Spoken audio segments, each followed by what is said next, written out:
سورہ المائدہ کی آیت نمبر 41 یہودیوں کے حق میں نازل ہوئی ہے۔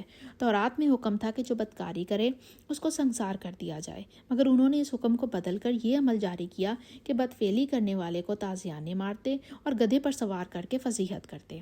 نبی پاک صلی اللہ علیہ وآلہ وسلم کے وقت میں کئی واقعات ہوئے کہ ان کو فیصلے کے لیے آپ کے پاس لائے۔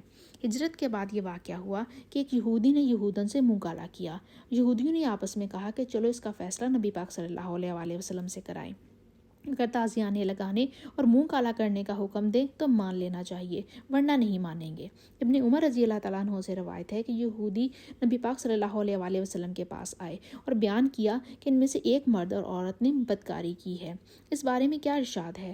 آپ صلی اللہ علیہ وآلہ وسلم نے فرمایا کہ تورات میں کیا لکھا ہے؟ انہوں نے کہا کہ ہم تو کوڑے مارتے اور فضیحت کرتے ہیں۔ آپ صلی اللہ علیہ وآلہ وسلم نے کہا کہ تورات لاؤ۔ تورات لائی گئی اور ایک شخص پڑھنے لگا۔